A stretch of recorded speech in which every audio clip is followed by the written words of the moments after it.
امنیتی که صورتشان پوشانده شده. هفته گذشته ویدیوهایی از این چهره جنجالی در فرودگاه استانبول منتشر شد که نشان میداد او قصد داشته به ایران برگردد.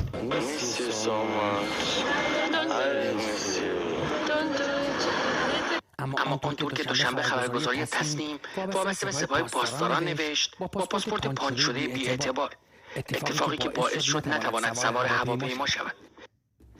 با توجه به سابقه تتلو، بسیاری این رفتار او را نمایشی و با هدف جذب فالوور بیشتر در شبکه‌های اجتماعی ارزیابی کردند. اما ساعاتی بعد خبر رسید که او در ترکیه بازداشت شده.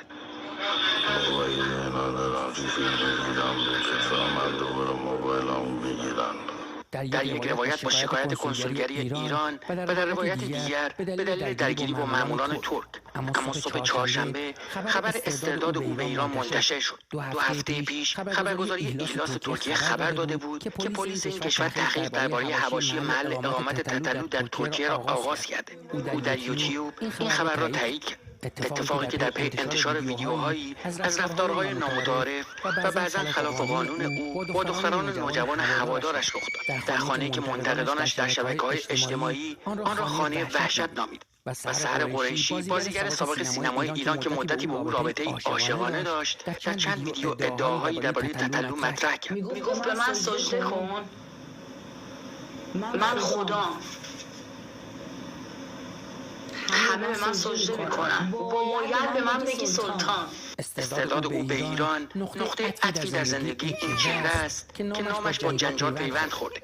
تتلو با نام اصلی امیرحسین مقصودلو، خواننده 36 ساله‌ای که به گفته خودش فرزند طلاق بود. بچه طلاق هستم، بچه طلاق بعدی هم هستم. یعنی که خیلی از لحاظ مالی هم ما تحت فشار بودیم و خیلی ضعیف بودیم. او از 20 سال پیش خوانندگی را شروع کرد و در سال 80 به دبی رفت و با حسین تویی گروه TNT را تشکیل داد. او اولین بار در سال 90 به اتهام انتشار آلبوم موسیقی بدون مجوز بازداشت شد. این اتفاق یک بار دیگر هم در سال 92 رخ داد. تتلو بعد از آزادی تلاش زیادی به خرج داد تا از وزارت ارشاد برای آلبوم‌هایش مجوز بگیرد. در سال 94 در جریان مذاکرات هسته‌ای او با همکاری سازمان سینمایی اوج متعلق به سپاه پاسداران موزیک ویدیوی انرژی هسته‌ای را منتشر کرد. به رغم انتقادها از تتلو، او در این مدت از طریق موسیقی زیرزمینی به چنان محبوبیتی دست پیدا کرد که شمار زیادی از نوجوانان و جوانان جذب او شدند. آنها که خود را تتلیتی می‌نامیدند چنان شیفته او شدند که در سال 94 به دعوت او در شبکه اینستاگرام بغبغو کردند. بغبغو که چیز خاصی نیست. ما بچه بودیم تو خیابون راه می‌رفتیم، بعد حالا یه فوشی می‌دادیم، بعد می‌گفتیم هر کی نگه بغبغو. این جنجال ها به جدی‌ترین دستگیری او در سال 95 انجام به اتهام دعوت نوجوانان به فحشا از طریق یک آهنگ، اتفاقی که او را به تومه‌ای برای جمهوری اسلامی تبدیل کرد. اردیبهشت ماه سال 96 دیدار امیر تتلو با ابراهیم رئیسی نامزد انتخابات ریاست جمهوری خبرساز شد. زمانی که تتلو گفت پشت آقا یعنی خامنه‌ای و حاجی یعنی رئیسی ایستاده. دلم با اسلام، دلم با آقاست، دلم با حاج آقاست، دلم با امام حسین. حمایت او از رئیسی البته اولین حرکت سیاسی او نبود. تتلو در سال 88 زمانی که 22 سال سن داشت با آهنگ ایران سبز از میرحسین موسوی حمایت کرده بود. اما حمایت از نامزد اصولگرایان در انتخابات سال 96 او را به چهره‌ای محبوب برای هواداران جمهوری اسلامی تبدیل کرد، تا جایی که چند ماه بعد خبرگزاری فارس وابسته به سپاه پاسداران از تتلو تقدیر کرد و روحانیون تندرویی مثل حمید رسایی با او عکس یادگاری گرفتند.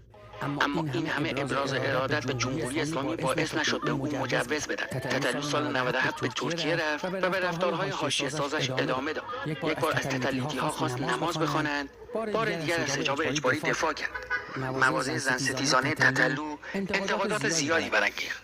اما اوج جنجال او اردیبهشت سال 99 رقم خورد، زمانی که در صفحه کاربریش در اینستاگرام برای جذب دختران 15 تا 20 ساله در ترکیه فراخوان داد تا به گفته خودش برای او حرمسرا بسازند، اتفاقی که باعث شد اینستاگرام صفحه او را به دلیل نقض قوانین ببندد. در این مدت فعالان مدافع حقوق کودکان با باز کردن پرونده‌های حقوقی علیه او به اتهام آزار جنسی به کودکان عرصه را بر تتلو تنگ کردند، تا جایی که او نتوانست به کشورهای اروپایی سفر کند.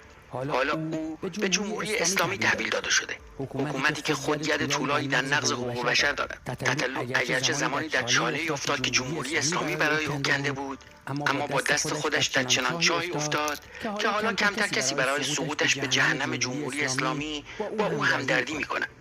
حبوط او زمانی رقم خورد که روحانیون جمهوری اسلامی با عمامو عبا از خالکوبی‌های او آویزان شدند. خواننده‌ای که در مرداب سیاست جمهوری اسلامی شمایل شیطان به خود گرفت.